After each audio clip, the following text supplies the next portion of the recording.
Spacebar. We'll advance it for you.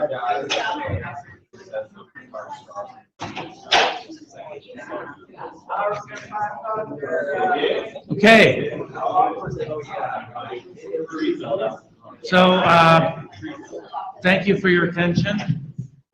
I know for at least some of you, I'm getting in the way of your preparations for the gala tonight. For others of you, I'm the last thing between you and the start of your weekend. So I'll try to make my remarks brief. I just want to talk mostly about an appreciation of the entrepreneur. And I'm going to be talking about things that tie in well with what we try to do with our OBL, our Outstanding Business Leader Award. Northwood is a pretty special institution. We have events like that. We have events like this Freedom Seminar. We celebrate the contributions of very special men and women who have made this country great by hard work, by risk-taking, by having a dream and the courage to put that into action and to try it out in the real world. All of these are things that we should never take for granted. And most of us don't understand or appreciate how necessary this type of person is to our prosperity. And that's the goal of this presentation today, is to help you understand exactly what are the contributions of the entrepreneur to our society, our welfare. So I call it the social function of the entrepreneur. I can do it pretty quickly, and maybe this is the only slide I need to share with you, but I have about 40 more, so. But I mean, what more do you need? Entrepreneurs innovate. Most businesses start something new, something that hasn't been seen before, or they take something existing and they tweak it in a way that makes it different. And you know, the great variety of products, goods, and services that we enjoy, that innovation comes largely from that entrepreneurial initiative. They create wealth. I'll explain that more later. They don't take anything. They create wealth, and they create employment. And that's what most of us depend on for our livelihoods, is employment. We're wage earners. And I've been very happy for the last 30 years or so that I get a paycheck every couple of weeks here at Northwood University in a very stable and predictable way. But I'm not an entrepreneur. Their income is not stable and predictable. They are on trial in the marketplace every day, and they got to go out and earn it all the time. Not that I haven't earned mine, I try, but it's a different category of enterprise. So in spite of that, I think that the way we talk about the income of the entrepreneur, profits, is often in a pejorative way. We talk about the profit motive as if it is an ugly thing or a less noble thing than what I do, which is education or something like that, less important. Profit seeking is absolutely important. And so I guess my first task here today is I want to clarify and maybe rehabilitate this idea of profit seeking.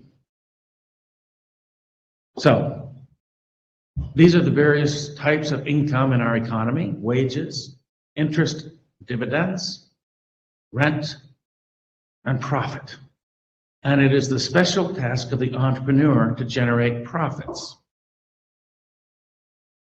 Now, there is a childish way to think about this income as if it's divided like a pie, a fixed pie, into wages, interest, and we're bargaining over something. And the bigger that my slice is, the smaller your slice is.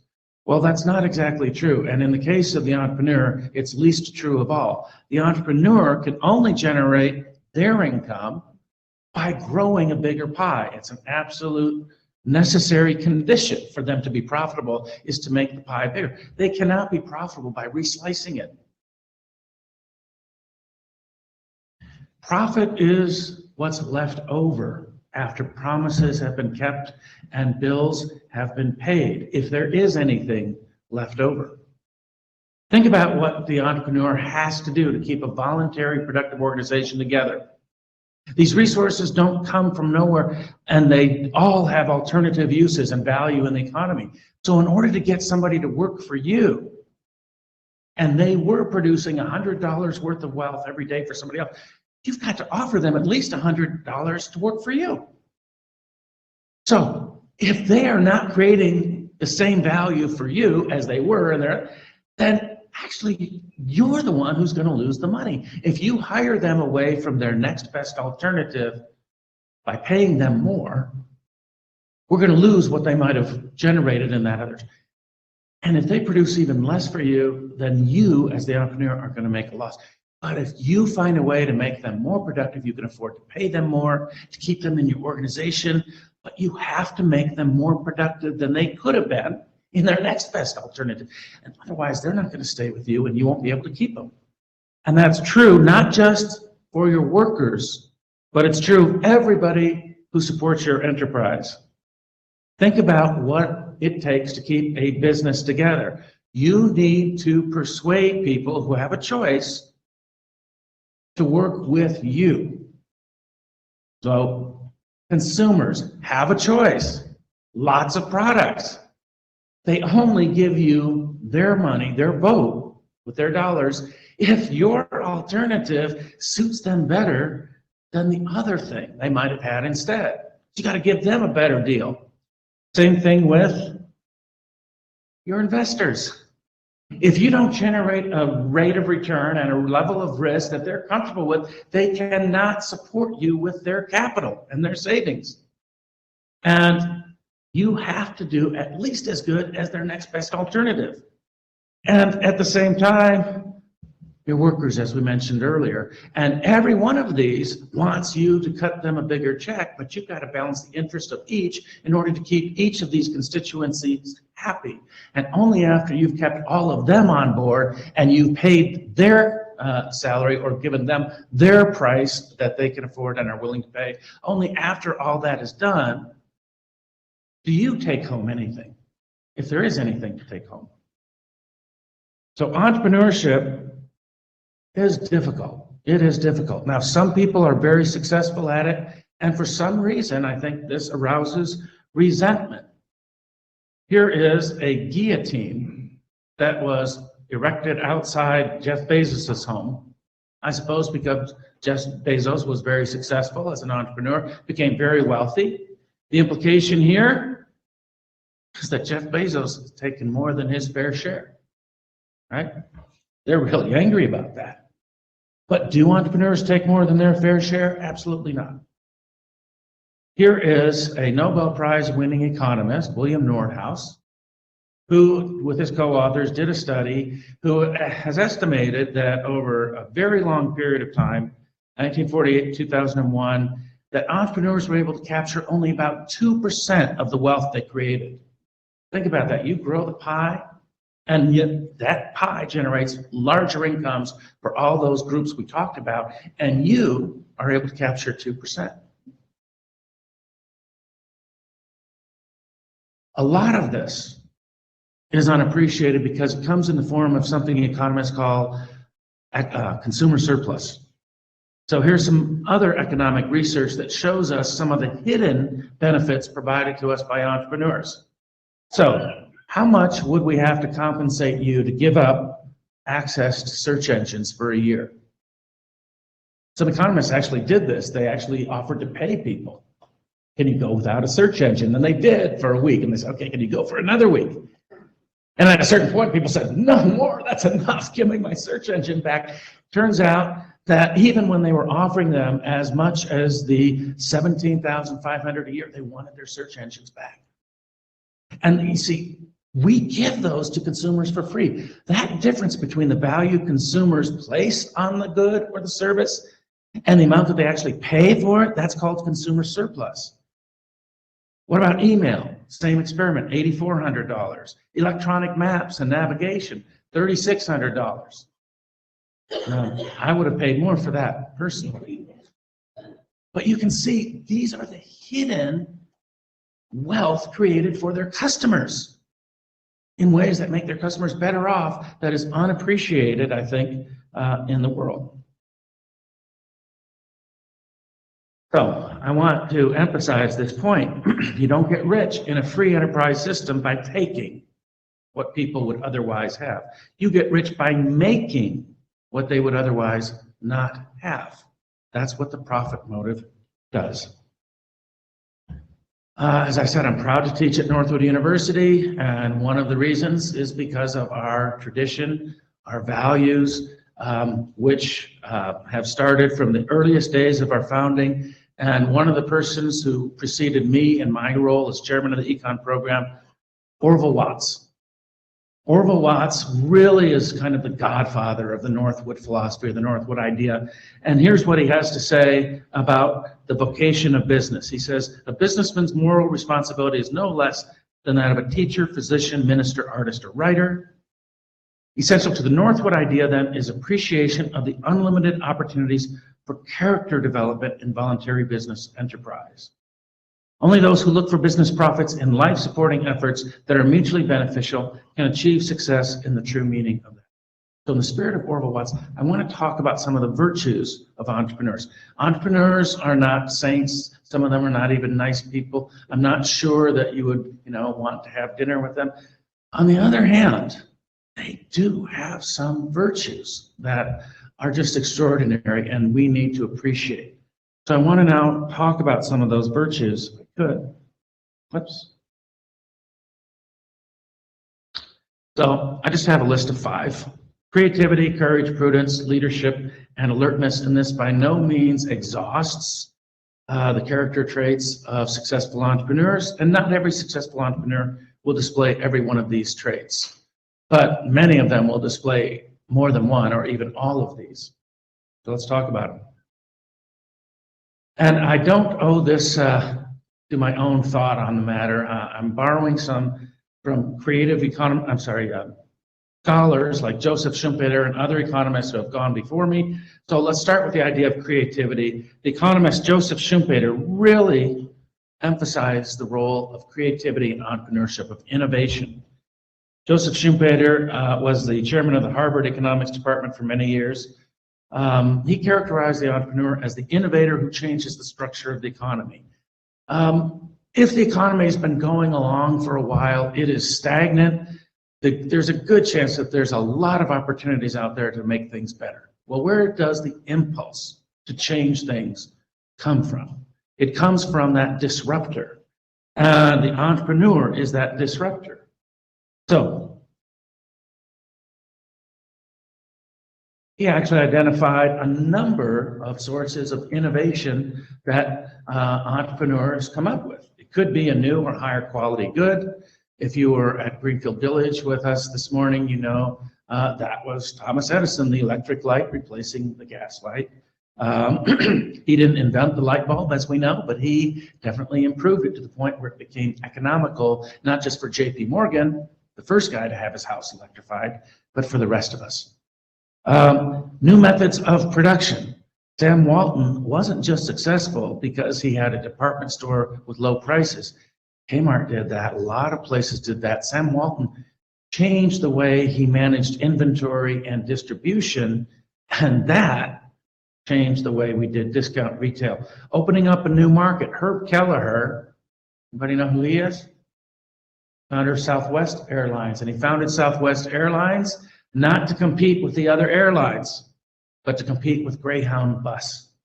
He said, I want to go after all those customers that are riding the bus. I want to make flying an alternative for those people that they could actually consider. And so by cutting all the frills and by economizing, by buying only one type of airplane, training one type of mechanic, etc., he was able to bring the cost of air travel to the point where people who never flew before were flying. New source of supply.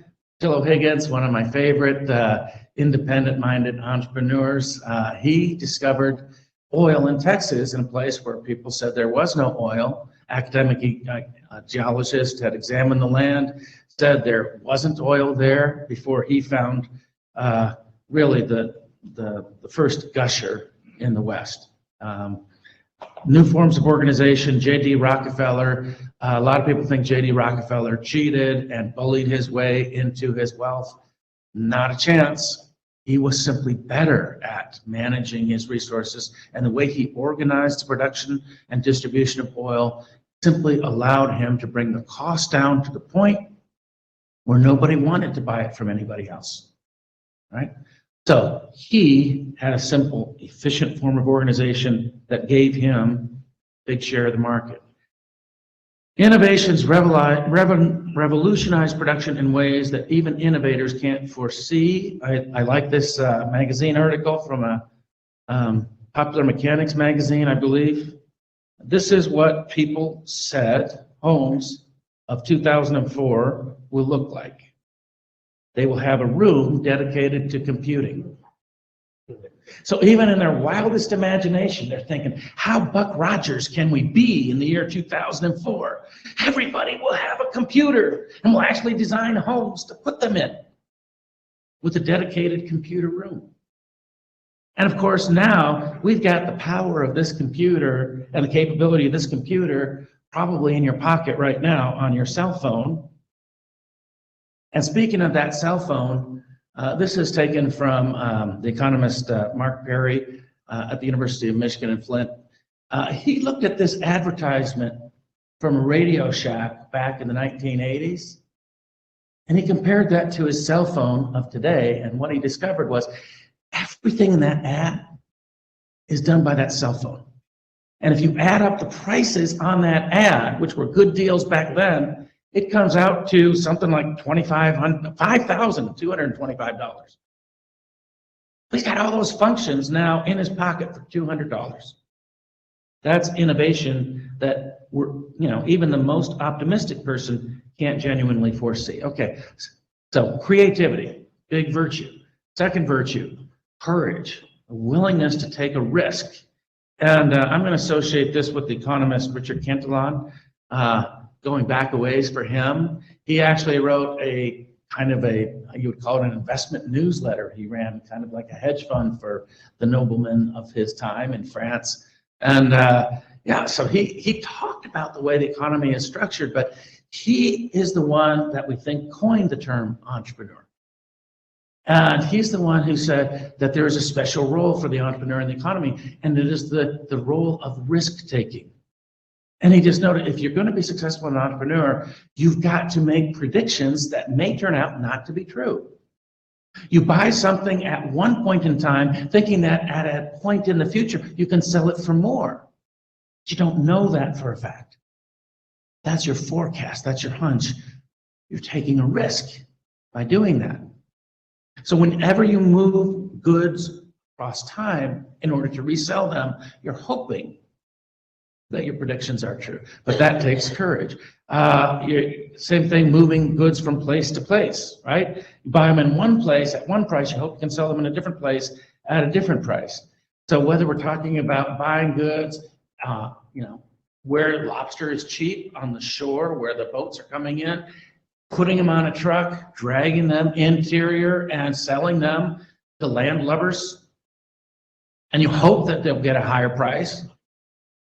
Right? That's what entrepreneurs do. They take risks. Third, prudence. This is associated with economist Jean-Baptiste Say. Obviously not the only one to suggest that entrepreneurs exercise prudence, but it takes judgment. You got to make decisions, and your decisions could affect the viability of your business. And that takes good judgment, right? Lots of people can be risk takers. But there's a difference between a gambler who takes reckless chances and somebody who's actually taking the right risks at the right time.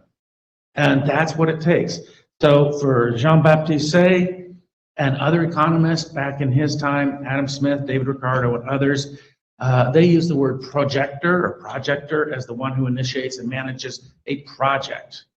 And for them, that role is could be played by the capitalist or the entrepreneur, but their essential talent is good judgment. He should know. He ran his own business. He had a factory that he was the manager of, as well as an economist. Other economists disagreed with this perspective. No, what makes a good entrepreneur? Charismatic leadership. They have to inspire others. They have to be able to motivate and bring out the best in other people. And I'm sure we're going to hear about this leadership characteristic tonight when we honor our outstanding business leaders. Right? They are capable of inspiration. Now, this is the economist Gustav von Schmaler. He belongs to a group of economists called the German historicists. Here are some others. So he emphasized the spirit of enterprise contained in the entrepreneur, somebody who has imagination, charisma, and daring, which allows them to recruit and inspire their partners to high achievement. I think a great example of this was Steve Jobs. If you've ever watched a biography of Steve Jobs, you know that when he was recruiting talent, he had a mesmerizing effect on people. He said, if you come with me, we will change the world together. And to the extent that you get people to believe that, you will bring out their best. And that's not something everybody can do. But some people can do it. And they do make a dent in the world, as Steve Jobs would say. Another characteristic, entrepreneurial alertness. And I'm going to associate this virtue with Israel Kirzner. Israel Kirzner is an American economist working in this tradition of the Austrian School of Economics, which is a very free market-oriented school of economics. And he basically says, look, the entrepreneur just notices things that other people don't notice, probably because they're looking for it, right? So when I teach this in my class, the day I talk about Israel Kirzner and entrepreneurial alertness, I first hide a $20 bill in plain sight, somewhere in the room, right? And I teach the whole class. Nobody ever finds it, right? Because nobody expects there to be a $20 bill. But an entrepreneur is different. They do expect it. They know the world isn't perfect. They know there are all kinds of problems out there, and those are all profitable opportunities just sitting around, and all it takes is somebody paying attention. Pick it up. So I have, well, I'm going to skip that one. Good example of this, one that our students have read about, Billy Durant, one of my all-time favorite entrepreneurs. Billy Durant was a young cigar salesman on the streets of Flint, Michigan, home from his travels selling cigars around the country. And he ran into a friend of his who offered him a ride in his carriage. Billy was struck by how smooth that carriage drove over the rough brick roads of Flint. And he was so impressed, he said, where the heck did you buy this thing? And he hatched a plan that very day. I'm going to buy this patent. No, I'm going to buy this company. And so that's what he did. He went to the company which made the carriage. It was over on Water Street in Flint. He told the guy, I want to buy your business. Well, first he checked, do you own the patents? Yes, I want to buy your business. This guy's 22 years old, Billy Durant. Now, he didn't inspire that much confidence in the banking community, but fortunately he had an angel investor by the name of J. Dallas Durant, who believed enough in him and his vision to back him with his own capital. Entrepreneurs need capitalists to believe in them. That's one of the reasons why, there are some people that need more money than they actually, if there are people with little extra money, then they can use that extra money to support the ideas of entrepreneurs, and entrepreneurs need that support. Anyway, so Billy Durant did arrange the financing, and he took what he knew about through his travels as a cigar salesman. He took what he knew and took advantage of it. He knew there was a carriage show in Wisconsin.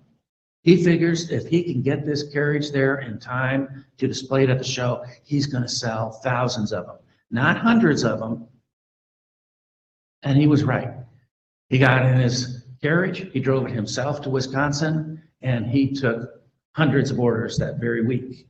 And that was the beginning of what eventually evolved into General Motors. So I think about all these virtues that entrepreneurs display, in many cases, all of them.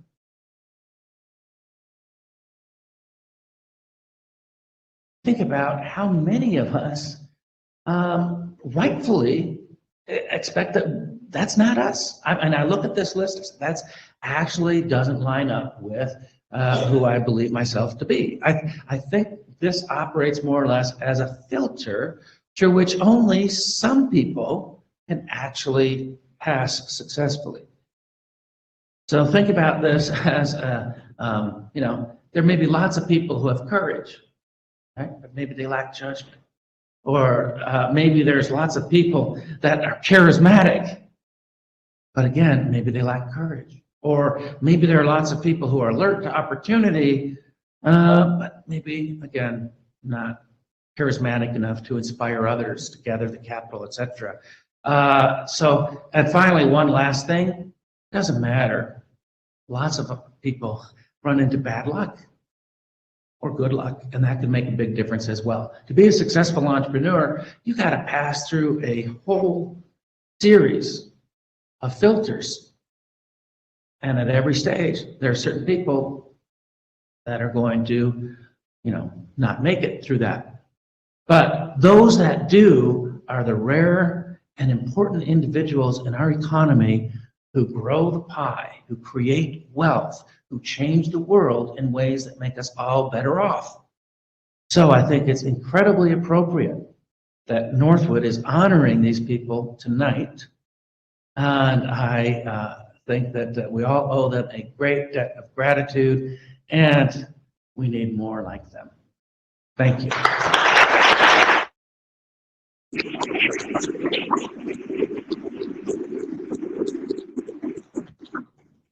So I know there are some people with things to do for tonight's gala. I'm going to not be offended if you have to leave, but if you want to stay for 5 minutes, I can take a question or two. Yeah, Dr. Matcheck, I have to leave. I just want to say that was a fantastic presentation. Thank you. I haven't heard the term Buck Rogers in such a long time. Really cool. But I just wish, like many of these students, I could have spent more time in your class. So really, really great. Yeah, thank you very much. Thank you, President McDonald, and best wishes for tonight's event. It should be great. Okay, well, then that will bring to a close the official events of our Freedom Seminar. I do want you students to stay behind just a minute or two, and for the rest of you, thank you very much, and safe travels.